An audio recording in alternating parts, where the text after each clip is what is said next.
अभी के जो लेक्चर आप आज देखोगे ये केमिकल बॉन्डिंग का सेकंड लेक्चर है। इस सेकंड लेक्चर में सबसे पहले हम शुरुआत करते हैं, एक हेडिंग है हमारे पास, that is known as formal charge. तो चलिए सबसे पहले फॉर्मल चार्ज के बारे में हम समझ लेते हैं कि भाई फॉर्मल चार्ज होता क्या है। ध्यान से समझिएगा। एक्चुअली में जब फॉर्मल चार्ज की हम बात करते हैं तो आप पहले आयंस शब्द को समझो। आपको मालूम है कि आयन होते क्या हैं। आयन जनरली ऐसे स्पीसीज होते हैं जिनके ऊपर चार्ज होता है। जैसे अगर किसी के ऊपर पॉजिटिव चार्ज हो तो कैटायन कहते हैं, और किसी के ऊपर निगेटिव चार्ज है तो उसे एनायन कहते हैं। इतनी चीज तो तुम्हें पता थी। अगर पॉजिटिव चार्ज है तो कैटायन और निगेटिव चार्ज है तो एनायन। अब ये आयन भी दो तरीके के होते हैं, mono atomic and poly atomic. Mono का मतलब केवल एक ही एटम हो। जैसे मैं लिख दूं ऑक्सीजन, ऑक्सीजन के ऊपर क्या है 2-, ठीक है। जैसे मैं लिख दूं नाइट्रोजन, इसके ऊपर क्या है 3-।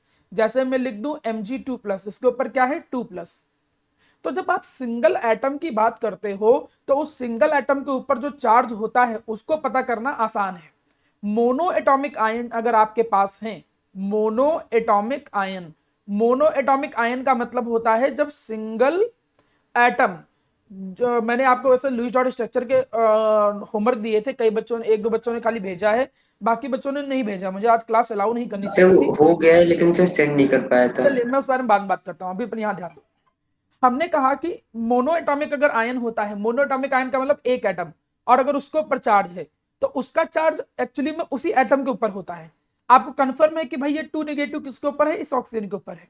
ये 3 नेगेटिव किसके ऊपर है, इस नाइट्रोजन के ऊपर है। ये 2 पॉजिटिव किसके ऊपर है, इस Mg के ऊपर है। लेकिन जब यहीं पे आने लग जाता है क्या प्यारा बेटा, पॉली एटॉमिक आयन, जब यहां पर क्या आने लगता है, पॉली एटॉमिक आयन आने लगता है।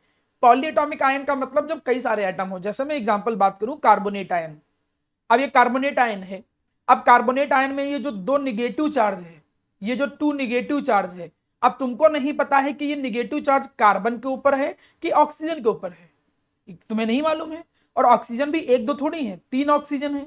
अब 3 ऑक्सीजन में हो सकता है किसी पे -1 हो, किसी पे -1 हो, किसी पे 0 हो, कार्बन पे 0 हो, तब जाके वो टोटल -2 आया है या क्या आया है। मतलब पॉली एटॉमिक आयन के ऊपर जो चार्ज होता है वो कौन से इंडिविजुअल एटम का है ये तुम देख के नहीं बता सकते हो। इसी चीज का प्रेजेंटेशन जो होता है वो कहलाता है फॉर्मल चार्ज। अगर आप डिफिनेशन पे ध्यान दो तो डिफिनेशन क्या कहता है, डिफिनेशन ये कहता है कि जो फॉर्मल चार्ज होता है वो जनरली जो हम चार्ज असाइन करते हैं इंडिविजुअल एटम को ऑफ पॉली एटॉमिक आयन या मॉलिक्यूल, किसी भी मॉलिक्यूल या पॉली एटॉमिक आयन का जो इंडिविजुअल एटम के ऊपर चार्ज आ रहा है that is known as formal charge. अब आप सर कहो कि मॉलिक्यूल वर्ड क्यों बोला, ऐसा भी तो हो सकता था कि जैसे मैं ओजोन की बात करूं, 3 एटम है, तो एक पे 0 हो, एक पे -1 हो, एक पे +1 हो, टोटल चार्ज कैंसिल हो गया और 0 आया, शायद इसी इसी वजह से इसके ऊपर चार्ज ना हो। ऐसा नहीं कि केवल आयन हो, नॉर्मली जो एटम होते हैं इनके ऊपर भी चार्ज आ सकता है। अब सर ये चार्ज उनके ऊपर कैसे आएगा, क्या वो इलेक्ट्रॉन को लूज किए हैं या गेन किए हैं, that is on the basis of bonding theory. वो ऑक्सीडेशन नंबर कॉन्सेप्ट या बॉन्डिंग थ्योरी पर डिपेंड करता है, हमें उस चीज पे नहीं जाना है। हमें एक सीधे कॉन्सेप्ट पे ध्यान देना है। और कॉन्सेप्ट क्या कहता है, कॉन्सेप्ट ये कहता है कि अगर कोई भी पॉली एटॉमिक आयन आ जाए तो किसी भी पॉली एटॉमिक आयन का जो टोटल चार्ज है वो इंडिविजुअल एटम के ऊपर कितना कितना आएगा, उस इंडिविजुअल एटम के ऊपर हम कितना कितना चार्ज असाइन करेंगे, उसी को हम नाम देते हैं that is known as formal charge. अब फॉर्मल चार्ज निकाला कैसे जाता है, मैं इसके दो तरीके बताऊंगा। एक तरीका बताऊंगा जो कि कम्पिटेटिव अप्रोच के लिए काम करता है। कम्पिटेटिव अप्रोच का मतलब कंपटीशन में सीधे देखो और आंसर निकाल लो, क्लियर है। लेकिन एक होता है जिसको हम कहते हैं बोर्ड अप्रोच, स्कूल के बेसिस पे, तो वहां पर फॉर्मूला लगा लगा के आपको दिखाना पड़ेगा जिसपे आपको मार्क्स मिलते हैं, ठीक है। चलिए समझाता हूं। शॉर्टकट आप ऑब्जेक्टिव क्वेश्चन में लगा सकते हो। अब फॉर्मल चार्ज निकालने का एक फॉर्मूला बना दिया गया, वो ये कहा गया कि इसका एक फॉर्मूला है दैट इज V-L-S/2। अब सर ये सब चीजें क्या है, समझ लो यहां पर कौन सी चीजें क्या है। एक टर्म है V, एक है L, एक है S। समझाता हूं। यहां पर V जो है ये होते हैं वैलेंस इलेक्ट्रॉन, किसी भी एटम के जो वैलेंस इलेक्ट्रॉन होते हैं उसको V कहते हैं। यहां पर जो ये L है इसे कहते हैं हम लोन पेयर के इलेक्ट्रॉन, इसे कहते हैं हम लोन पेयर के इलेक्ट्रॉन। और यहां पर जो S है इसे क्या कहते हैं, शेयर्ड पेयर्ड इलेक्ट्रॉन, इसे क्या कहते हैं हम लोग, शेयर्ड पेयर्ड इलेक्ट्रॉन कहते हैं, ठीक है। Valence electron, lone pair and ये सब। अब मैं यहां पर इसको अप्लाई करके दिखाता हूं। देखिए स्टेप नंबर 1 पता करने के लिए आपको सबसे पहले मेरा प्यारा बच्चा उस आयन का, उस पॉलीएटॉमिक मॉलिक्यूल या आयन का लुईस डॉट आपको पता ही होना चाहिए। तुम्हें लुईस डॉट स्ट्रक्चर जब तक पता नहीं होगा, चाहे तुम शॉर्टकट मेथड की बात कर लो चाहे इस मेथड की बात कर लो, बिना लुईस डॉट स्ट्रक्चर के तुम फॉर्मल चार्ज नहीं निकाल सकते हो। और लुईस डॉट कैसे बनाया जाता था वो मैं आपको सिखा चुका था। जैसे कार्बोनेट आयन पे जाओ तो उसका लुईस डॉट ये बनता था। अब अगर ये लुईस डॉट स्ट्रक्चर है तो उस पर मैं अप्लाई कर रहा हूं ये फॉर्मूला, देखो कैसे अप्लाई करेंगे। पहले हम फॉर्मल चार्ज किसका निकालेंगे, कार्बन का, फिर हम ऑक्सीजन का निकालेंगे, और ऑक्सीजन कितने हैं 3। तो मैं इन तीनों ऑक्सीजन को अलग अलग नाम दे दे रहा हूं, O1, O2 और O3। यहां पर मैं मेंशन कर दे रहा हूं, मैं बोल दे रहा हूं ये फर्स्ट ऑक्सीजन है, ये मैं बोल दे रहा हूं ये सेकंड वाला ऑक्सीजन है, और ये थर्ड वाला ऑक्सीजन है। अब तीनों पे मैं फॉर्मल चार्ज निकालने की कोशिश करता हूं, समझाता हूं, देखो कैसे निकलेगा। फॉर्मूला लगाइए सबसे पहले। सर पॉली एटॉमिक आयन क्या होता है? पॉली का मतलब क्या होता है, कई सारे। एटम का मतलब एटम्स, कई सारे एटम के बनने के बाद, मतलब कई सारे एटम का जो कॉम्बिनेशन हो उसको बोलते हैं पॉलीएटॉमिक, और वो आयन भी हो। जैसे ये कार्बोनेट है तो इसके अंदर कितने एटम है बताओ सात्विक? सर 4। 4 एटम है, तो क्या ये पॉलीएटॉमिक कहलाएगा? हाँ सर। क्या ये आयन कहलाएगा? हाँ सर, ये नेगेटिव चार्ज है। क्योंकि चार्ज है तो इसी को हम कहेंगे पॉलीएटॉमिक आयन, ठीक है। ओके मतलब सर। कई सारे एटम हो और उसके ऊपर चार्ज हो, क्या मैं इसको पॉलीएटॉमिक आयन कहूंगा? इसको Mg2+ को नो सर। नहीं कहेंगे। क्यों नहीं कहेंगे? Sir mono atomic, molecule. क्योंकि मोनोटॉमिक आयन हो गया, क्योंकि इसमें एक ही एटम है मैग्नीशियम बस, ठीक है। तो ये अंतर होता है पॉलीएटॉमिक आयन और मोनोटॉमिक आयन। अब यहां पर देखो हम फॉर्मूला लगाते कैसे, इस चीज को समझिएगा सभी लोग। सबसे पहले वैलेंस इलेक्ट्रॉन, पहले हम कार्बन का निकाल लें। तो कार्बन के वैलेंस इलेक्ट्रॉन किसी को याद है कितने होते हैं? कार्बन के वैलेंस इलेक्ट्रॉन 4। बिल्कुल सही, 4 होते हैं। कार्बन का एटॉमिक नंबर 6, 2,4 4 होते हैं। अब इस कार्बन पे तुम ध्यान दो थोड़ा, कार्बन पे जिसका निकालने जा रहे हो, तो यहाँ पे क्या इसके पास कोई लोन पेयर है? इसके पास क्या कोई लोन पेयर है? No sir. नहीं है। जब लोन पेयर नहीं है तो लोन पेयर के इलेक्ट्रॉन भी नहीं होंगे, मतलब ये 0 आ गया। अब ये शेयर्ड पेयर्ड इलेक्ट्रॉन कितने हैं इसके पास? इसके पास शेयर्ड पेयर्ड इलेक्ट्रॉन कितने हैं? शेयर्ड पेयर्ड इलेक्ट्रॉन का मतलब जो शेयरिंग में पार्टिसिपेट करवा रहा है। देखो सर 8, तो ये 2 2 4 2 6 2 8, टोटल कितने हैं 8। सर 8, मतलब देखिए जब हम काउंट करते थे ना तो ये कार्बन के ही काउंट किए जाते थे, शेयर वाला भी। क्यों शेयर वाला कार्बन का ही काउंट किया जाता था? क्योंकि ऑक्टेट कंप्लीट करना होता था। तो इसके पास 4 बॉन्ड हैं, और 4 बॉन्ड, एक बॉन्ड में 2 शेयर्ड पेयर्ड इलेक्ट्रॉन होते हैं। देखिए 2 इलेक्ट्रॉन के शेयर करने से एक बॉन्ड बनता है, जितने बॉन्ड हैं इंटू 2 उतने शेयर्ड पेयर्ड इलेक्ट्रॉन होंगे।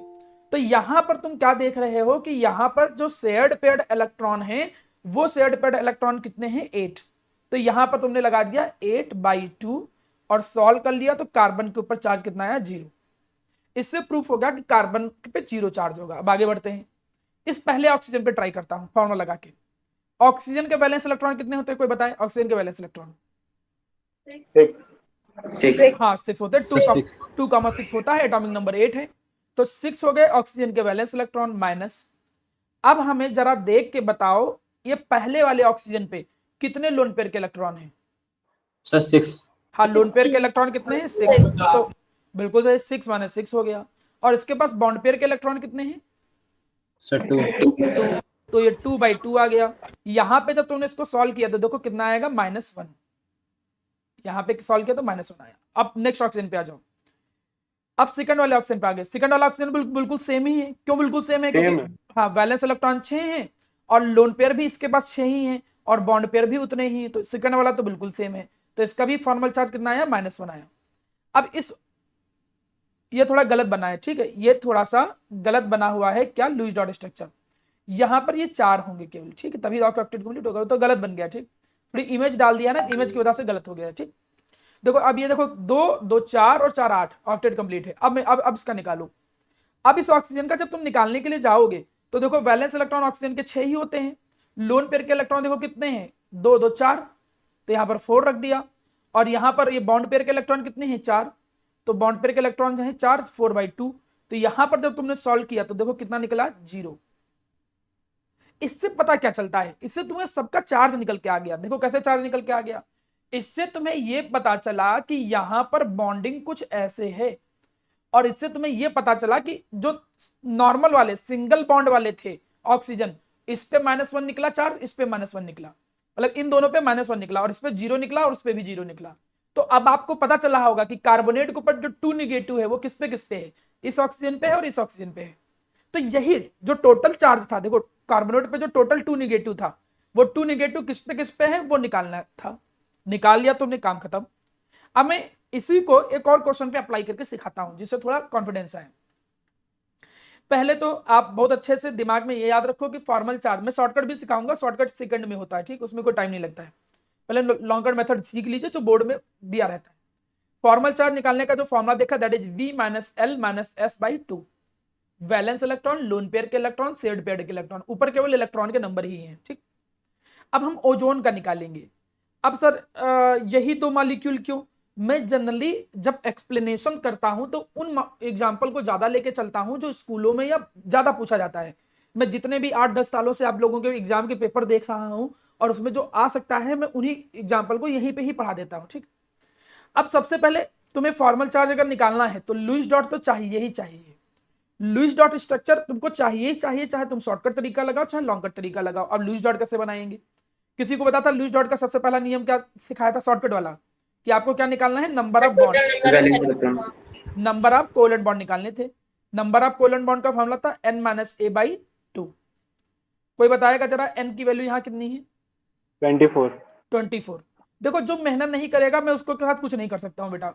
मैंने पहले बोला था लेक्चर देख के थोड़ा दोबारा देखिएगा, बनाइएगा। 2-3 बच्चों के अलावा किसी ने मुझे भेजा नहीं। n है number of electron needed for stability. इसका तरीका क्या होता है? 8 इंटू n, कितने एटम है इंटू 8, क्योंकि जनरली एक एटम को स्टेबल होने के लिए 8 ही चाहिए होते हैं, हाइड्रोजन और हीलियम को छोड़ के। किसको छोड़ के? हाइड्रोजन और हीलियम को। तो 8 चाहिए होते हैं, टोटल एटम है 3, तो n की वैल्यू देखो कितना निकला? 24। तो यहां पर n की वैल्यू आई 24 इलेक्ट्रॉन। ए है वैलेंस इलेक्ट्रॉन, और ऑक्सीजन के वैलेंस इलेक्ट्रॉन होते कितने हैं? 6, और टोटल ऑक्सीजन कितने हैं? 3, तो 3:6 18 इलेक्ट्रॉन आ गए। तो यहां पर 18 रख दिया, डिवाइडेड बाई 2। अब तुमने इसको सॉल्व किया तो यहां पर बॉन्ड निकले 3। पता चला कि टोटल कोवेलेंट बॉन्ड 3 होंगे, किसके अंदर? ओजोन के अंदर। जब ये पता चला गया तो ओजोन का लुईस डॉट बना रहा हूं। चलो देखो, ये ओजोन का लुईस डॉट हो गया। एक कोई यहां आ गया और एक ऑक्सीजन, सॉरी टोटल 3 एटम है। अब तीनों बिल्कुल सेम है तो किसी एक को सेंटर पे रख दो। जब तीनों सेम है, एक सेंटर पे कर दिया, दो साइड वाइज कर दिया हमने। शॉर्टकट तरीके में मैंने सिखाया क्या था कि जितने बॉन्ड निकल के आ रहे हैं कम से कम पहले उतने इलेक्ट्रॉन पेयर तो शेयर कर दो जबरदस्ती। तो एक इलेक्ट्रॉन पेयर तुमने यहां शेयर कर दिया, ठीक है, एक इलेक्ट्रॉन पेयर इसमें शेयर कर दिया। चलिए जी, ये तुमने एक एक इलेक्ट्रॉन पेयर जो है वो शेयर कर दिया, ठीक, एक एक इलेक्ट्रॉन पेयर शेयर कर दिया। अब आगे देखो, लेकिन टोटल बॉन्ड कितने थे? टोटल बॉन्ड थे 3। तो 3 बॉन्ड के लिए हमें एक डबल बॉन्ड करना पड़ेगा किसी एक में, चाहे इधर करो चाहे इधर करो, तुम्हारी मर्जी, लेफ्ट या राइट कहीं भी। तो यहां पर कुछ ऐसा आ गया। और फिर मैंने क्या बताया था कि सबका ऑक्टेट जबरदस्ती कंप्लीट कर दो। जबरदस्ती कंप्लीट करने का मतलब इस ऑक्सीजन के पास 2 हैं तो इसको 6 और दे दो, देखो 8 हो गए। इसके पास कितने हैं? 2 2 4, तो इसको 4 और दे दो ऑक्टेट कंप्लीट करने के लिए। इसके पास कितने? 6, 4 ये और 2 ये, 6 है तो इसको 2 दे दो, बन गया ऑक्टेट। देखो बन गया, मतलब लुईस डॉट स्ट्रक्चर बन गया। इसी को मैं अगर रीअरेंज करूं तो रीअरेंज करने पे इसका स्ट्रक्चर कुछ ऐसे हम रिप्रेजेंट कर सकते हैं। कैसे? ऑक्सीजन सिंगल बॉन्ड, यहां ऑक्सीजन, ये डबल बॉन्ड और यहां पर ऑक्सीजन, ठीक है। अब चाहो तो लोन पेयर को यहां पर रिप्रेजेंट कर दो। इसके पास देखो एक लोन पेयर निकला, इसके पास 3 लोन पेयर निकले। लोन पेयर के इलेक्ट्रॉन 6 हैं लेकिन लोन पेयर 3 है, और यहां पर 2 लोन पेयर निकले। अब चलिए तीन ऑक्सीजन है यहाँ पे। सर ये दोनों स्ट्रक्चर शो करने होते हैं? कोई जरूरत नहीं, आप एक ही शो करो, वो तो खाली बॉन्डिंग रिप्रेजेंट करने के लिए दिखाया है, ठीक, कोई जरूरत नहीं। अब यहां पर अगर तुम ध्यान दो तो मैं इसे बोल दे रहा हूं पहला ऑक्सीजन, इसे बोल दे रहा हूं सेकंड ऑक्सीजन, इसे बोल दे रहा हूं थर्ड ऑक्सीजन, जिससे आपको तीनों का फॉर्मल चार्ज निकल के आ पाए। चलिए फॉर्मल चार्ज निकालता हूं। पहले हम फॉर्मल चार्ज निकालते हैं ऑक्सीजन नंबर 1। चलो जी, oxygen number 2, oxygen number 3। Formal charge का फॉर्मूला है दैट इज वैलेंस इलेक्ट्रॉन। अब बताओ ऑक्सीजन के वैलेंस इलेक्ट्रॉन कितने होते हैं? 6। फर्स्ट वाले पे ध्यान दो, फर्स्ट वाले पे लोन पेयर के इलेक्ट्रॉन कितने हैं बताइए देख के? 6, लोन पेयर के इलेक्ट्रॉन 6 है पहले वाले ऑक्सीजन पे। 1, लोन पेयर के इलेक्ट्रॉन पूछ रहा हूँ, लोन पेयर नहीं पूछ रहा हूँ। सर 2 हाँ, 2 लोन पेयर के इलेक्ट्रॉन 2 हैं, वेरी गुड, सही है। अब बॉन्ड पेयर के इलेक्ट्रॉन कितने हैं? 4 वाह वाह ना बेटा वाह, 4 6 6। बॉन्ड देखो ना कितने हैं, 1 2 3, तो 2 1 3, और एक बॉन्ड में 2 इलेक्ट्रॉन होते हैं, तो इसके सराउंडिंग में टोटल बॉन्ड पेयर के इलेक्ट्रॉन कितने हैं? 6। तो यहाँ पर कितना आ जाएगा? 6। तो 6 - 2, और बॉन्ड पेयर के इलेक्ट्रॉन 6/2। अब पूरा सॉल्व करो, जैसे सॉल्व किया तो 6 - 2 - 3, तो यहां पर सॉल्व किया तो इस पे चार्ज कितना आया? 1। ठीक है, इस पे चार्ज आया 1, और चाहे तुम लिख लो यहाँ +1। ठीक है, सेकंड ऑक्सीजन पे आ जाओ, इस वाले ऑक्सीजन पे। इस पे फॉर्मूला लगाते हैं, वैलेंस इलेक्ट्रॉन तो ऑक्सीजन का 6 ही होता है। सेकंड वाले के पास लोन पेयर के इलेक्ट्रॉन कितने हैं? देखो कितने दिख रहे हैं? 6 बिल्कुल सर, सही, 6 हाँ 6 दिख रहे हैं, क्योंकि 6 देखो व्हाइट वाले हैं। और माइनस इसके पास बॉन्ड पेयर के इलेक्ट्रॉन कितने हैं इसके सराउंडिंग में? 2। 2 वेरी गुड, 2/2। तो यहां पर जब सॉल्व किया तो देखो चार्ज कितना निकला? -1। अब इस थर्ड वाले पे निकालो, थर्ड वाले पे वैलेंस इलेक्ट्रॉन है 6, माइनस लोन पेयर कितने हैं बताओ? 4। हाँ बिल्कुल सही। और माइनस बॉन्ड पेयर के इलेक्ट्रॉन कितने हैं इस वाले के पास? 4 4 इसलिए है क्योंकि 2 बॉन्ड है, और 2 बॉन्ड का मतलब 4 है, तो 4/2। तो सॉल्व कर लिया यहाँ पर तो 0 आया। इससे ये पता चला, क्या पता चला?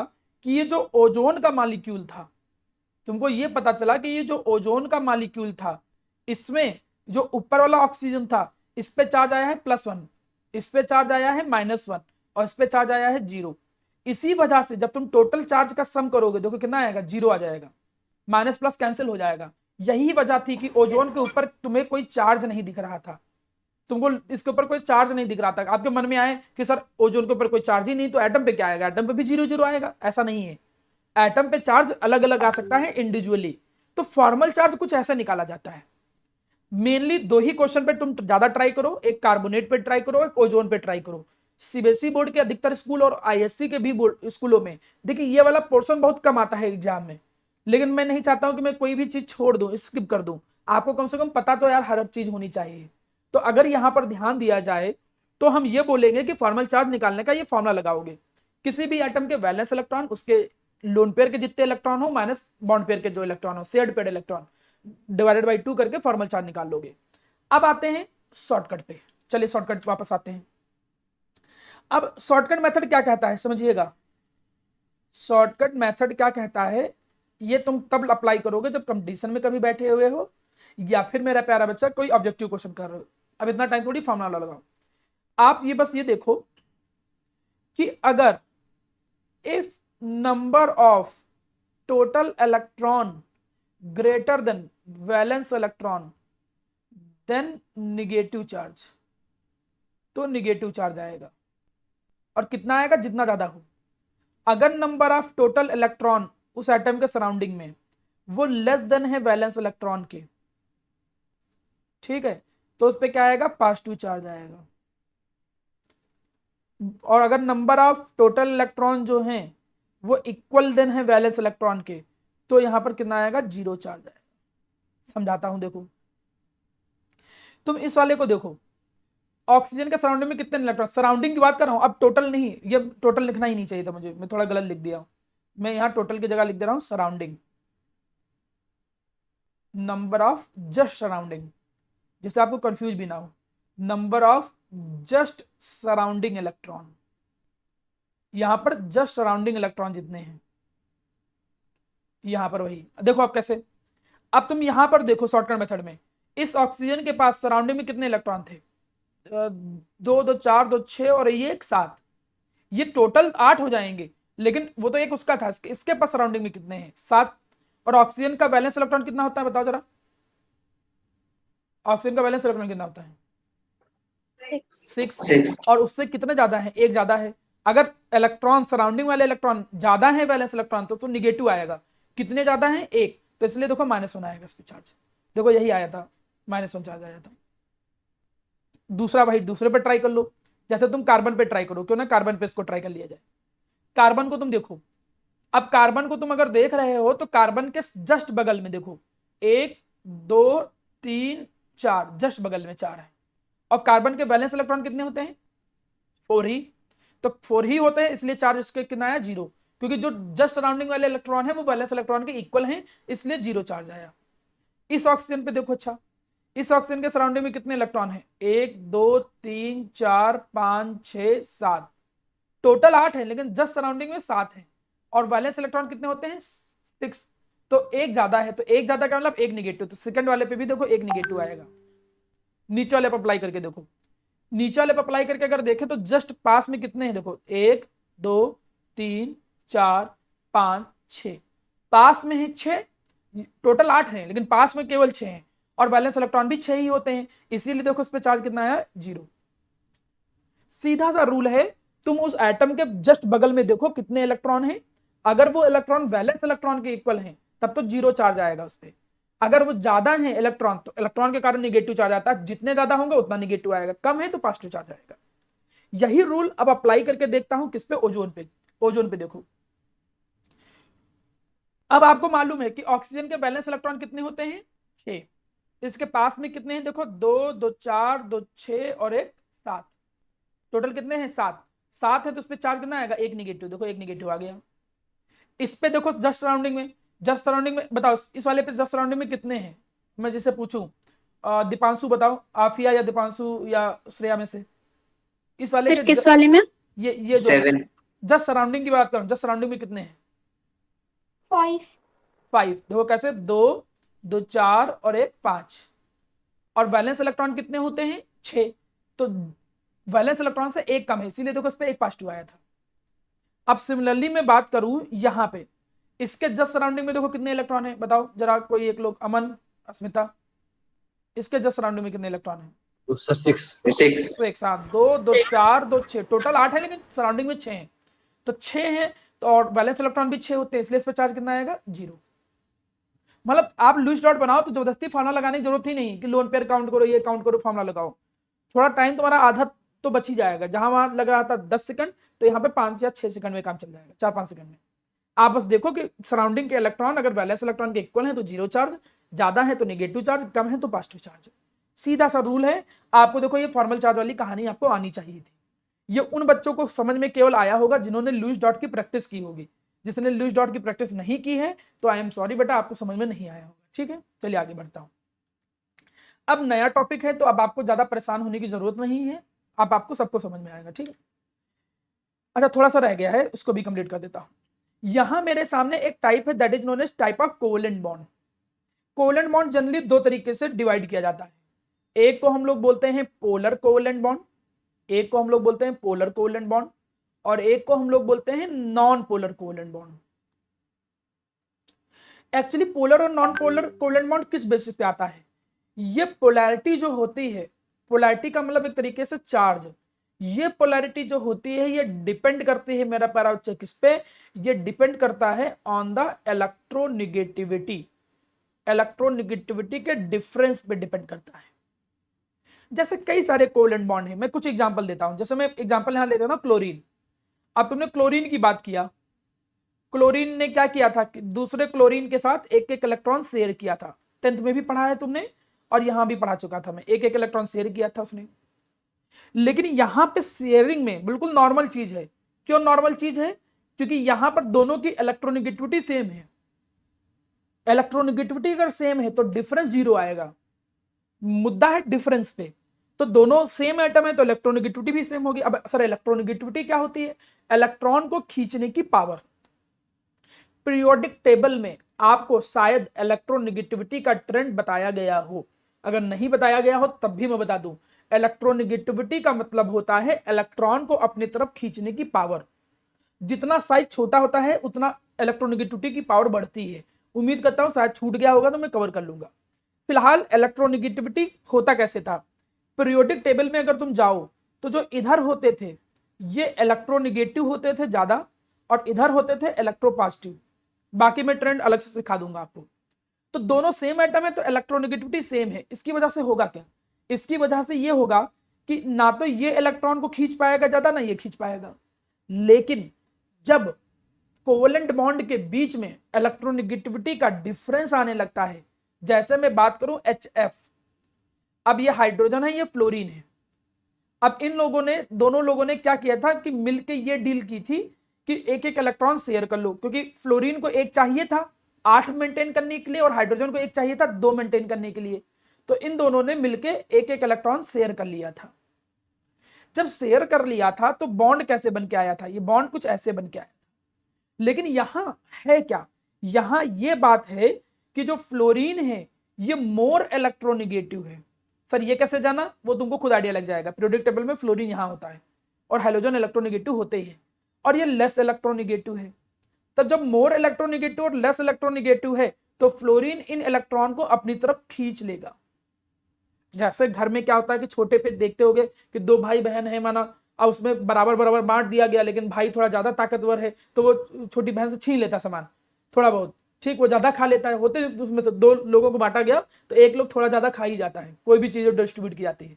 यहां पर भी वही है कि शेयरिंग तो देखो की गई थी, यहां पर अगर तुम ध्यान दो तो शेयरिंग तो की गई थी, लेकिन जो ज्यादा इलेक्ट्रोनिगेटिव होता है ये थोड़ा सा मुंह बना के दोनों जो शेयर्ड इलेक्ट्रॉन है वो थोड़ा सा अपनी तरफ खींच लेता है, हल्का सा अट्रैक्ट कर लेता है, जिससे उसको महसूस होता है कि हमारे पास निगेटिव चार्ज ज्यादा है। केवल फील होता है, वो ये नहीं है कि इलेक्ट्रॉन उठ के ट्रांसफर हो गया उसके पास, उसने छीन ही लिया, ऐसा नहीं है, वो बस अपनी तरफ खींचता है, ऐसे समझो। और इसको महसूस होता है कि यार हमारे पास इलेक्ट्रॉन एक ज्यादा हो गया, और उसकी वजह से इस पे आने लगता है निगेटिव चार्ज और इस पे आने लगता है पॉजिटिव चार्ज। मतलब जो इलेक्ट्रॉन खींचेगा, जो इलेक्ट्रोनिगेटिव होगा उस पर निगेटिव चार्ज आ जाएगा, और जो इलेक्ट्रोपॉजिटिव होगा उस पर पॉजिटिव चार्ज आने लगेगा। तो तुमने देखा कि कई बार कोवलेंट बॉन्ड के अंदर इलेक्ट्रोनिगेटिविटी के डिफरेंस होने के कारण एटम के ऊपर अपोजिट चार्ज डेवलप हो जाते हैं। इसको कहते हैं पोलर कोवलेंट बॉन्ड। ऐसे कोवलेंट बॉन्ड को क्या कहते हैं, पोलर कोवलेंट बॉन्ड। जब इलेक्ट्रोनिगेटिविटी के डिफरेंस के कारण चार्ज डेवलप हो जाए तो पोलर कोवलेंट बॉन्ड, अगर चार्ज डेवलप ना हो तो उसको कहते हैं नॉन पोलर कोवलेंट बॉन्ड। ये कोवलेंट बॉन्ड 2 तरीके के हो गए। बहुत जगह पे पोलरिटी तुम देखने को पाओगे, जैसे कई बार हम तुमसे ऐसे बोलेंगे कि वाटर जो होता है ये पोलर मॉलिक्यूल है, मैं ऐसे बोलूंगा water is a polar molecule. उसके बोलने के पीछे रीजन क्या हुआ करेगा, क्योंकि ऑक्सीजन ज्यादा इलेक्ट्रोनिगेटिव है तो हल्का सा, हाँ, हल्का सा निगेटिव चार्ज आ जाएगा, इस पे हल्का सा पॉजिटिव, ये हल्का सा खींचेगा तो हल्का सा निगेटिव, हल्का सा पॉजिटिव। तो इलेक्ट्रोनिगेटिविटी के डिफरेंस के कारण वाटर पोलर होता है। तो अगर कोवलेंट बॉन्ड है, 2 एटम के बीच में कोवलेंट बॉन्ड है और उनमें कोई एक ज्यादा इलेक्ट्रोनिगेटिव है, मतलब दोनों के बीच में डिफरेंस है इलेक्ट्रोनिगेटिविटी का, तो जो ज्यादा इलेक्ट्रोनिगेटिव होगा वो इलेक्ट्रॉन को खींच लेगा, उस पर हल्का सा निगेटिव चार्ज आएगा, जिससे खींच के दूर जाएंगे उस पर पॉजिटिव चार्ज आ जाएगा। इलेक्ट्रोनिगेटिविटी के डिफरेंस के कारण जब एटम के ऊपर कोवलेंट बॉन्ड एटम के ऊपर चार्ज आने लग जाए, ऐसे कोवलेंट बॉन्ड को हम क्या नाम देते हैं, that is known as polar covalent bond. ये याद रखिएगा अच्छे से। चलिए जी, आपके 2 टॉपिक छोटे छोटे मैंने कवर किए, फॉर्मल चार्ज और कोवलेंट बॉन्ड। यहां पर अब हम आयनिक बॉन्ड पे आ गए हैं। नया बॉन्ड है, सिंपल है, समझ में आ जाएगा, 10th में पढ़ा है सब लोगों ने। आयनिक बॉन्ड क्या कहता है, अभी तो केमिकल बॉन्ड में बिल्कुल शुरुआत की हो, कोई बहुत आगे नहीं बढ़े हो। आयनिक बॉन्ड कहता क्या है, नाम से पता चलता है आयनिक मतलब आयंस के बीच में। ये एक अट्रैक्शन फोर्स होता है between metallic cation and non metallic anion. Simple सी चीज ध्यान रखो, मेटालिक कैटायन का मतलब मेटल कैटायन। स्टेप के अकॉर्डिंग समझ लो। जैसे मैं एक आयनिक कंपाउंड ले लूं NaCl, जिसको हम लोग टेबल सॉल्ट भी कहते हैं, घरों में जो नमक खाते हैं हम लोग वो है, और तुमसे कोई पूछे क्या उसके अंदर सोडियम क्लोरीन है, नहीं, उसके अंदर sodium cation, sodium ion and chloride ion है, आयन से बनता है वो सॉल्ट। तो अगर मैं ये देखूं ये बनता कैसे है, तुमने पढ़ा है 10th क्लास में।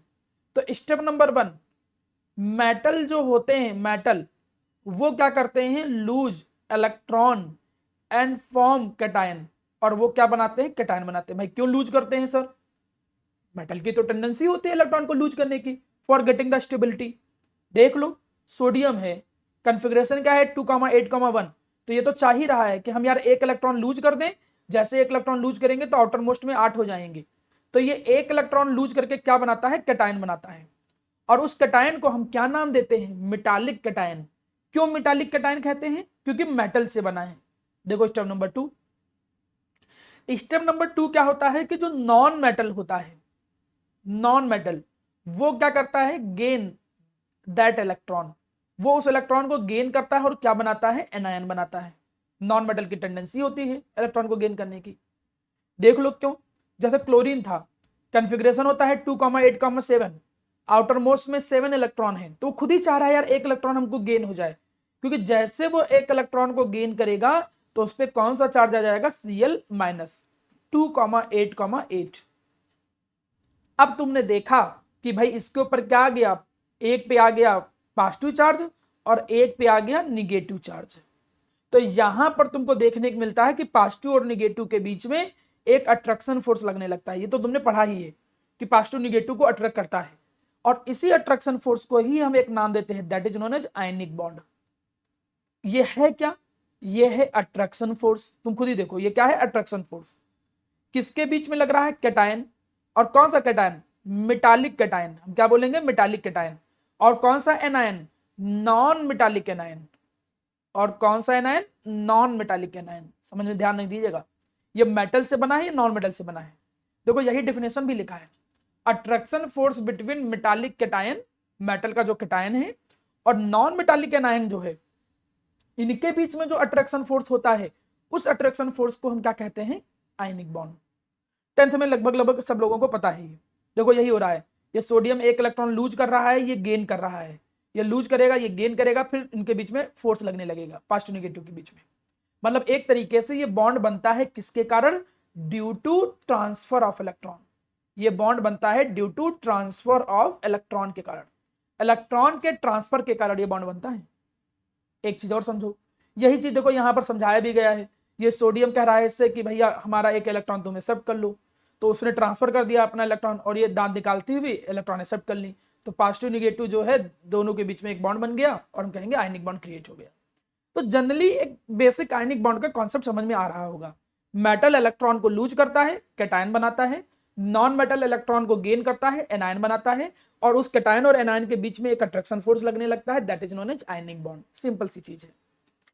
क्या होता है आयनिक बॉन्ड, एक लोग कोई बता दो, अनुषा बताओ आयनिक बॉन्ड क्या होता है।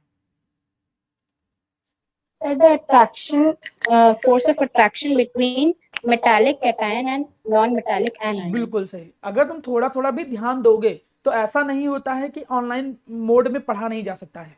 और मैं तुमको एक रियलिटी बताऊं, हम टीचर लोग कभी कभी आपस में ये डिस्कशन भी करते हैं कि यार ऑनलाइन मोड में जो बहुत अच्छे बच्चे हैं उनके लिए थोड़ा ज्यादा अच्छा मोड हो गया है कि उनको आना नहीं पड़ेगा, तैयार नहीं होना पड़ेगा, उनका टाइम सेव हो जाएगा। मतलब ऑनलाइन मोड कोई खराब मोड नहीं है पढ़ने के लिए, ये केवल वो एक्सक्यूज बनाते हैं जिनका कंसंट्रेशन पावर थोड़ा गड़बड़ है। बिल्कुल सही है, कुछ बच्चों को थोड़ा ऑनलाइन कम समझ में आता है, लेकिन केवल उन बच्चों को कम समझ में आता है जो रियलिटी में कम कंसंट्रेट कर पाते हैं। और कंसंट्रेशन तो मेंटेन करना ही पड़ेगा बेटा। 12th के बाद जब ग्रेजुएशन में जाओगे तब तो कोई कोचिंग वोचिंग थोड़ी कराएगा तुमको। अभी तुम्हारे अंदर वो एबिलिटी लाई जाती है कि तुम पढ़ो, समझो, क्रिएटिविटी लाओ, फिर तुम्हें खुद ही किताब पढ़ना पड़ेगा, तब कंसंट्रेट करना पड़ेगा। तो ये आदत तो डालनी पड़ेगी। जितना अच्छे से कंसंट्रेट करने की पावर अपने दिमाग में बिल्डअप कर लोगे, आप कहीं ना कहीं आने वाले टाइम में सफर नहीं करोगे, आपको ठीक ठाक मार्क्स तो मिल ही जाएंगे। चलो दूसरा एग्जांपल देखो, मैग्नीशियम क्लोराइड, ये एक दूसरा आयनिक कंपाउंड है। हम जानेंगे कैसे कि कोई कंपाउंड आयनिक है, ये कैसे जानेंगे कि कोई कंपाउंड आयनिक है और कोई कंपाउंड कोवेलेंट है।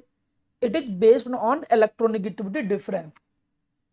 फॉर्मूले के थ्रू मैं इलेक्ट्रोनेगेटिविटी डिफरेंस की एक रेंज बताता हूं कि लगभग 1.5 से ज्यादा अगर इलेक्ट्रोनेगेटिविटी का डिफरेंस है, 1.5 से ज्यादा, तो वो जनरली आयनिक नेचर का होता है बॉन्ड। तो वो जो फाउंडेशन बैच होते हैं उनमें हम इन सब सारी चीजों को डिस्कशन करते हैं। अभी फिलहाल बोर्ड पे आ जाए। बोर्ड के पॉइंट ऑफ व्यू से देखो तो ये एक आयनिक कंपाउंड है, क्योंकि इलेक्ट्रोनेगेटिविटी का डिफरेंस दिख रहा है, एक मेटल है, एक नॉन मेटल है। मेटल और नॉन मेटल के बीच में जनरली आयनिक बॉन्ड बनता है। कहानी वही है, मैग्नीशियम ने एक इलेक्ट्रॉन लूज किए, एक इसको दे दिया तो उसको Cl- बन गया, एक इसने इसको दे दिया, इसको Cl- बन गया, इस पे 2 इलेक्ट्रॉन लूज हुए तो Mg2+ बन गया। मतलब मैग्नीशियम ने पहले 2 इलेक्ट्रॉन लूज किए, बनाया क्या, Mg2+। क्यों, क्योंकि 2,8,2 था, लूज करने पे 2,8 कॉन्फ़िगरेशन आ जाएगा। क्लोरीन ने जिसका 2,8,7 था, उसने क्या किया, एक इलेक्ट्रॉन को गेन किया और Cl- बना दिया, क्योंकि आउटर मोस्ट में 8 आ जाएगा। लूज गेन केवल आउटर मोस्ट में 8 लाने के लिए होता है, लेकिन 2 इलेक्ट्रॉन थे तो 2-2 कर लो। तो Mg2+ इन्हीं 2 क्लोरीन के साथ अट्रैक्ट हो जाएगा और अट्रैक्ट होकर कंपाउंड बना देगा, that is known as MgCl2। अब तुम खुद देखो, MgCl2 के ऊपर कोई चार्ज नहीं होता है। क्यों चार्ज नहीं होता है, क्योंकि 2 निगेटिव पॉजिटिव से कैंसिल हो गया है, लेकिन है ये आयनिक बॉन्ड। तो आयनिक बॉन्ड कैसे बनते हैं तुम्हें क्लियर है, मेटल इलेक्ट्रॉन को लूज करके कैटायन बनाता है, नॉन मेटल इलेक्ट्रॉन को गेन करके एनायन बनाता है, और पॉजिटिव नेगेटिव आयन के बीच में अट्रैक्शन फोर्स लगने लगता है, that is known as ionic bond. अब आयनिक कंपाउंड की कुछ प्रॉपर्टीज यहां पे दी गई हैं, 2 नंबर में कभी कभी आ जाता है, write down the properties of ionic compound. तो कुछ बेसिक प्रॉपर्टी, हाँ बोलो। सर जो इलेक्ट्रॉन लूज किया उसको रिप्रेजेंट कैसे करते हैं हम लोग? दोनों में हम लोग प्लस लिखे हैं। बेटा ये आउटपुट की तरफ है, हाँ देखो जब यहां से इलेक्ट्रॉन निकल गए तो ये प्लस ये निकला, मतलब इसमें से देखो निकला है प्लस, दोनों अपोजिट साइड है, प्रोडक्ट में है, ये प्रोडक्ट में इलेक्ट्रॉन है, इसका मतलब बाद में ही निकला है, और ये शुरू में जुड़ रहा है, मतलब ये गेन हो रहा है, समझी। अगर मैं ऐसे करूं तो इसका मतलब गेन है, और अगर मैं इलेक्ट्रॉन को बाद में बनाऊं तो इसका मतलब लूज हो रहा है। Okay sir. ये है, अब ध्यान दो, आयनिक कंपाउंड की कई सारी प्रॉपर्टी होती है, एक एक करके सारी प्रॉपर्टी को हम डिस्कस करते हैं, ध्यान समझिए। सबसे पहले नंबर 1 प्रॉपर्टी पे, property number 1, ionic compound consist of ion. ये तो पता ही है, आयनिक कंपाउंड आयन से ही बनते हैं। कौन से आयन से? Metallic cation and non metallic anion. दूसरी property, melting point and boiling point जो होता है वो काफी हाई होता है। एक बात मेरी बहुत अच्छे से तुम सारे बच्चे दिमाग में बैठा लो, किसी भी कंपाउंड का मेल्टिंग पॉइंट और बॉइलिंग पॉइंट तब ज्यादा होता है जब उनके पार्टिकल के बीच में अट्रैक्शन फोर्स स्ट्रांग हो। और मैं ये बात बताऊं कि जो आयनिक कंपाउंड होता है इनके अंदर बॉन्ड कौन सा होता है? आयनिक बॉन्ड, और ये आयनिक बॉन्ड काफी स्ट्रांग बॉन्ड है। मतलब तुम खुद ही समझो, अगर पार्टिकल के बीच में अट्रैक्शन फोर्स बहुत ज्यादा लगेगा, मेल्ट करने का मतलब होता है उनको दूर करना, सॉलिड से लिक्विड में कन्वर्ट करना, और सॉलिड से लिक्विड में कन्वर्ट करने का मतलब दूर दूर करना। तो अगर इनके बीच में अट्रैक्शन फोर्स बहुत ज्यादा लग रहा है, तो अट्रैक्शन फोर्स अगर ज्यादा लग रहा है उनको दूर करना कठिन होगा, ज्यादा हीट देनी पड़ेगी, मेल्टिंग पॉइंट ज्यादा होगा। तो मेल्टिंग पॉइंट बॉइलिंग पॉइंट ज्यादा होने के पीछे जो रीजन है वो रीजन यही है, ड्यू टू, अगर 1 नंबर में आ जाए तो क्या लिखोगे? Due to strong ionic bonding. मतलब जो आयनिक कंपाउंड होते हैं उन आयनिक कंपाउंड का मेल्टिंग पॉइंट बॉइलिंग पॉइंट बहुत ज्यादा होने का जो रीजन है वो होता है due to strong ionic bonding, क्योंकि आयनिक बॉन्डिंग बहुत स्ट्रॉन्ग होती है। अगला देखो, ionic compound are generally soluble in polar solvent. मतलब जैसे नमक है, हमने बताया था कि वो आयनिक है, वाटर जो था वो भी मेरा बच्चा पोलर होता था, मैंने पहले ही बताया था। तो ये निगेटिव और पॉजिटिव एक दूसरे में बड़ी जल्दी डिजॉल्व नहीं हो जाएंगे, बड़ी आराम से डिजॉल्व हो जाएंगे। ये आयनिक कंपाउंड पानी में डिजॉल्व क्यों होते हैं, मैं इसकी थ्योरी समझाता हूं, 2 कॉन्सेप्ट समझाता हूं, जो समझ में आ जाए अडॉप्ट कर लेना। आपके पॉइंट ऑफ व्यू से, नॉलेज के पॉइंट ऑफ व्यू से केवल सिखा रहा हूं, केवल नॉलेज के पॉइंट ऑफ व्यू से सिखा रहा हूं। कोई भी आयनिक कंपाउंड क्यों डिजॉल्व हो जाता है पोलर कंपाउंड के अंदर, इसके पीछे रीजन देखो। ये Na+ है, Cl- है, ठीक है। रीजन नंबर 1, पहला रीजन ये कहता है कि भैया जो यहां वाटर था, वाटर का मतलब H2O, ये वाटर था, दैट इज मींस H2O, तो बना दे रहा हूं मैं H2O। तो पहला रीजन ये कहता है कि भैया वाटर जो था ये वाटर पोलर था, it is highly polar in nature. और तुम पोलर का मतलब समझते हो, पोलर का मतलब होता है जब इलेक्ट्रोनेगेटिविटी के डिफरेंस के कारण, जब इलेक्ट्रोनेगेटिविटी के डिफरेंस के कारण इनके ऊपर चार्ज डेवलप हो जाए। ऑक्सीजन ज्यादा इलेक्ट्रोनेगेटिव है तो उस पर निगेटिव, और हाइड्रोजन पे पॉजिटिव। ऑक्सीजन ज्यादा इलेक्ट्रोनेगेटिव है तो उस पर निगेटिव, बाकी सब पे पॉजिटिव।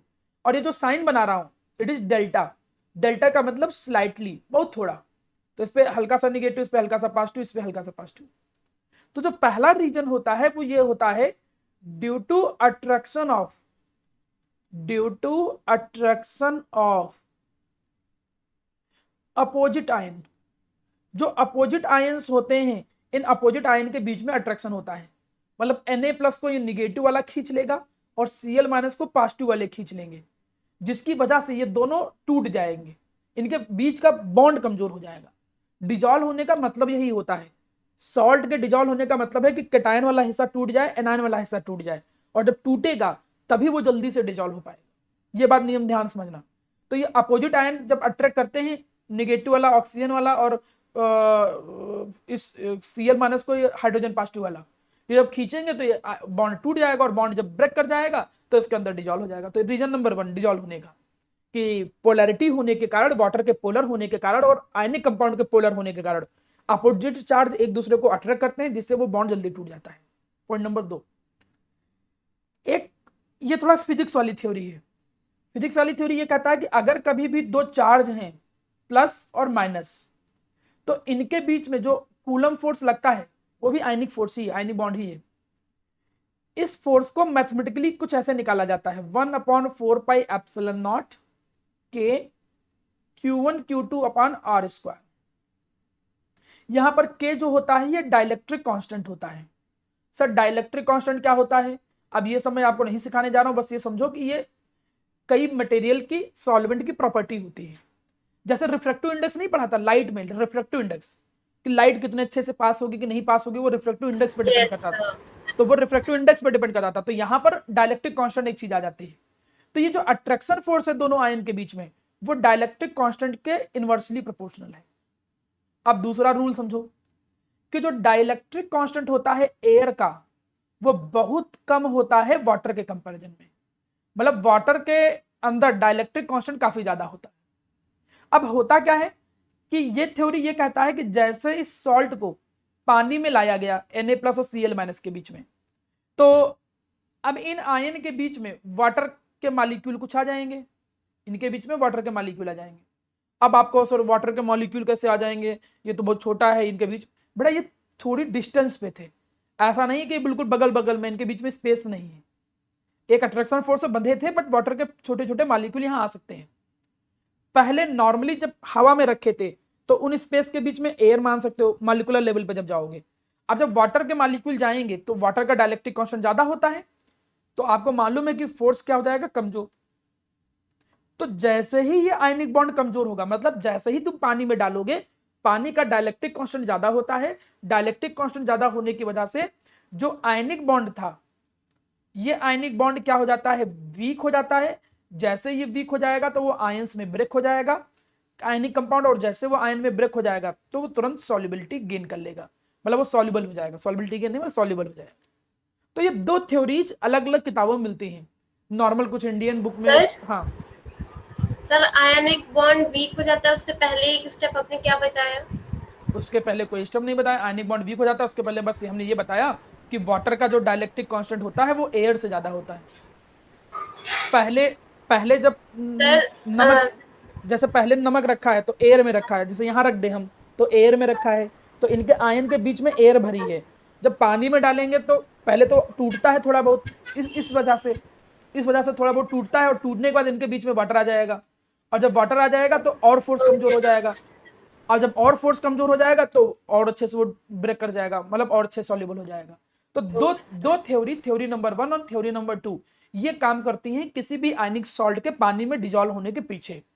पूछता नहीं है एग्जाम में, मैं केवल आपकी नॉलेज को इनहेंस करने के लिए कॉन्सेप्ट दे रहा था। अब वापस आ जाओ, यहां पर तुमने थर्ड प्रॉपर्टी समझ लिया कि आयनिक कंपाउंड को अगर किसी भी पोलर सॉल्वेंट के अंदर डालेंगे लाइक वाटर, तो पोलर सॉल्वेंट के अंदर डालने पर वो क्या हो जाता है, वाटर के अंदर डिजॉल्व हो जाता है या पोलर सॉल्वेंट में डिजॉल्व हो जाता है। नेक्स्ट देखो, आयनिक कंपाउंड जो होते हैं प्यारा बेटा, they are solid hard in nature. वो सॉलिड होते हैं और हार्ड नेचर के होते हैं, वो तो समझ में आ रहे हैं।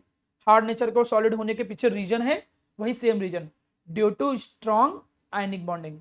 अगर पार्टिकल के बीच में फोर्स स्ट्रांग होते हैं तो सीधा चीज है वो सॉलिड ही रहता है, ठीक है। तो इसलिए वो सॉलिड है और हार्ड होता है। अगली प्रॉपर्टी जो है वो दैट इज ब्रिटलनेस। ये ब्रिटल इन नेचर होते हैं। ब्रिटल का मतलब क्या होता है, ब्रिटल का मतलब होता है भुरभुरा, टूट जाना। मैलेबिलिटी की प्रॉपर्टी का उल्टा, मैलेबिलिटी का मतलब एक नॉर्मल मेटल लो, उस मेटल के ऊपर चोट पहुंचाओ तो वो सीट में कन्वर्ट हो जाता है। लेकिन यहां पर क्या है कि अगर तुम चोट पहुंचाओगे तो पीस में बिखर जाएगा। जैसे ये पर्सन को देखो, ये नमक के टुकड़े को ऊपर चोट मारेगा, हथौड़ा मारेगा, तो हथौड़ा सीट में नहीं हथौड़ा नहीं सॉरी, ये जो सॉल्ट है ये सॉल्ट सीट में कन्वर्ट नहीं होगा, ये पीसेस में बिखर जाएगा। इस प्रॉपर्टी को बोलते हैं ब्रिटलनेस। तो जो आयनिक कंपाउंड होते हैं वो ब्रिटल नेचर के होते हैं। थोड़ा इस पे भी डीपली जाते हैं, डीपली समझने की कोशिश करते हैं। अभी मेरे पास टाइम है 5 मिनट का, थोड़ा सा ये समझने की कोशिश करो क्यों ऐसा क्यों होता होगा। इसके पीछे लोग थ्योरी ये देते हैं, किताबों में, रेफरेंस में, बुक में या कहीं सर्च करोगे तो इसके पीछे थ्योरी ये मिलेगा कि जैसे आयंस का आयंस की कई सारी लेयर होती हैं, आयंस की कई सारी लेयर होती हैं। चलिए लेयर्स को यहां बना दे रहा हूं, Na+Cl-, Na+Cl-, Na+Cl-, और यही आपस में अट्रैक्ट थे। लोग ऐसे बोलते हैं कि भैया आयन की ये कई सारी लेयर्स हैं, आयन की कई सारी लेयर्स कुछ इस तरीके से बना दी गई, Na+Cl-, Na+Cl-, Na+Cl-। अब लोग ये कहते हैं, थ्योरी एक ये कहता है कि जैसे ही तुम इसके ऊपर हैमरिंग करोगे, जैसे ही हम इसके ऊपर क्या करते हैं, हैमरिंग करते हैं, तो ये जो अपर लेयर होती है, अपर लेयर ये शिफ्ट कर जाती है। थ्योरी ये कहता है कि जो अपर लेयर्स होती है ये शिफ्ट कर जाती है चोट पहुंचाने पे। अपर लेयर और कई सारी लेयर में बदलाव आने लगता है, बहुत सारी लेयरों में। जब लेयर्स में बदलाव आ जाएगा तो उससे होगा क्या, उससे ये होगा कि लेयर्स थोड़ा बहुत इधर उधर शिफ्ट करने लगेंगी। जब लेयर्स इधर उधर शिफ्ट करने लगेंगी तो सर उससे क्या होगा, जो सॉल्ट की लेयर है, आयंस की जो लेयर है वो शिफ्ट हो जाएंगे, तो उससे क्या होगा, मान के चलिए थोड़ा आगे शिफ्ट हो गया, थोड़ा आगे शिफ्ट हो गया तो ये Na जो किनारे था अब यहाँ आ गया, Cl यहाँ आ गया, Na यहाँ आ गया, Cl यहाँ आ गया, Na+ यहाँ आ गया। अब तुम देखो, अब इसकी वजह से क्या हुआ कि सेम आयन पास पास में आ गए, और सेम आयन रिपल करते हैं। आपको मालूम है कि सेम आयन क्या करते हैं, रिपल करते हैं, और उस रिपल्सन से वो जल्दी और जल्दी टूट जाएगा। तो ये थ्योरी लोग कहते हैं, इसके पीछे ये थ्योरी काम करती है कि जैसे हम आयनिक कंपाउंड के ऊपर चोट पहुंचाते हैं तो आयनिक कंपाउंड की जो लेयर्स होती हैं आयंस की, वो थोड़ा सा स्लाइड करने लगती हैं, अपोजिट चार्ज एक दूसरे के सामने आ जाते हैं जल्दी ज्यादा नंबर में, और जब वो एक दूसरे के सामने आ जाएंगे तो ज्यादा रिपल्सन लगने लगेगा, जिसकी वजह से वो तुरंत जल्दी ब्रेक हो जाता है। तुम चोट पहुंचाते हो तुरंत टूट जाता है वो पीस, वो ऐसे कन्वर्ट नहीं होता, सीट में नहीं कन्वर्ट होता है, वो सीधे ब्रेक कर जाता है पीसेस में। ये थ्योरी काम करती है। पूछो, कुछ पूछना चाह रही हो स्मिता बेटा? नो सर, वो गलती से माइक खुल गई थी। तो ये है ब्रिटलनेस वाली प्रॉपर्टी कि आयनिक कंपाउंड ब्रिटल नेचर के क्यों होते हैं। और अब है इलेक्ट्रिकल कंडक्टिविटी। मैं इलेक्ट्रिकल कंडक्टिविटी पे भी थोड़ा बहुत कमेंट कर देता हूं बगल में, फेवरेबल कंडीशन अभी थोड़ी देर में समझाता हूं। इलेक्ट्रिकल कंडक्टिविटी की थ्योरी ये कहता है, आयनिक कंपाउंड की इलेक्ट्रिकल कंडक्टिविटी की थ्योरी क्या कहता है? इलेक्ट्रिकल कंडक्टिविटी की थ्योरी ये कहता है कि जो आयनिक कंपाउंड है, आयनिक कंपाउंड का मतलब जनरली सॉल्ट, मेटल और नॉन मेटल की कॉम्बिनेशन से बनने वाला कंपाउंड, तो ये अगर सॉलिड स्टेट में है, सॉलिड स्टेट का मतलब नॉर्मली, तो सॉलिड स्टेट में ये इंसुलेटर रहते हैं, मतलब सॉलिड स्टेट में इलेक्ट्रिसिटी कंडक्ट नहीं करते हैं। अब आपको सर क्यों, आयन तो है, इलेक्ट्रिसिटी कंडक्ट करने के पीछे रीजन होता है इलेक्ट्रॉन और आयन, लेकिन वो इलेक्ट्रॉन और आयन क्या होने चाहिए, फ्री होने चाहिए फॉर द मूवमेंट। जब उनका मूवमेंट हो पाएगा तभी इलेक्ट्रिसिटी होगी।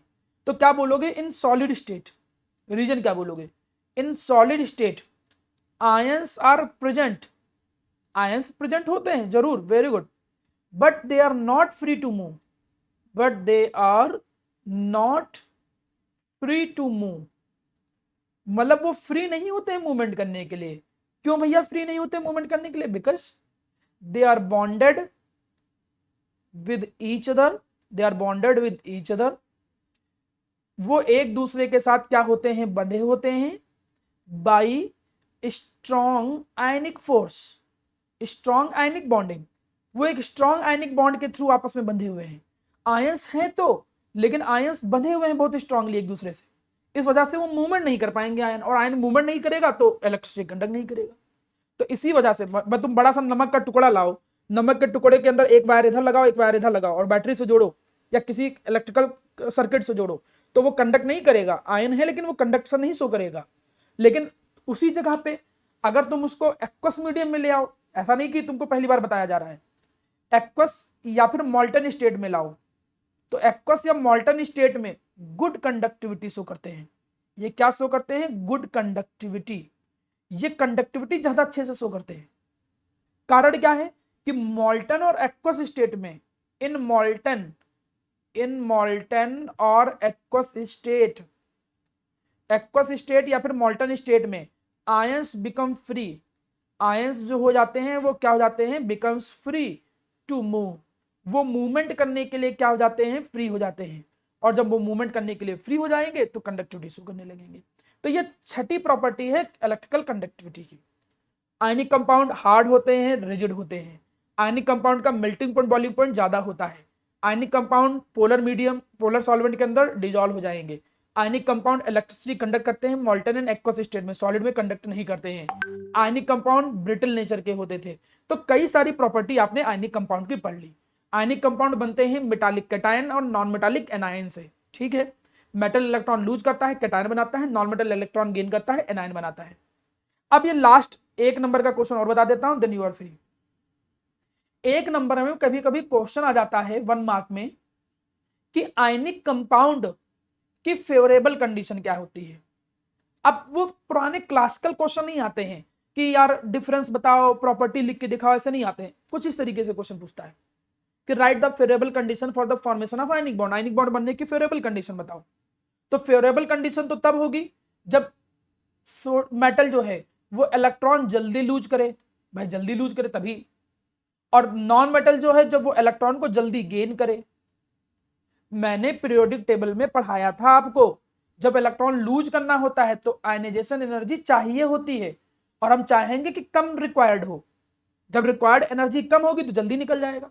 तुम थोड़ी चाहोगे कि इलेक्ट्रॉन निकालने के लिए 500 जूल लगे, 5 ही जूल से काम चल जाएगा, उससे अच्छी क्या बात है। तो तुम ये चाहोगे कि आयनाइजेशन एनर्जी जो है मेटल की, एटम या जो मेटल है उसकी आयनाइजेशन एनर्जी क्या हो मेरा प्यारा बच्चा, कम हो। लो आयनाइजेशन एनर्जी ऑफ मेटल, ये पहली रिक्वायरमेंट है। दूसरा, नॉन मेटल इलेक्ट्रॉन को जल्दी गेन करे, ये भी मैं पढ़ा चुका हूं पीरियोडिक में। अगर कोई इलेक्ट्रॉन जल्दी गेन करता है तो उसकी इलेक्ट्रॉन गेन इंथैल्पी क्या होती है, हाई होती है।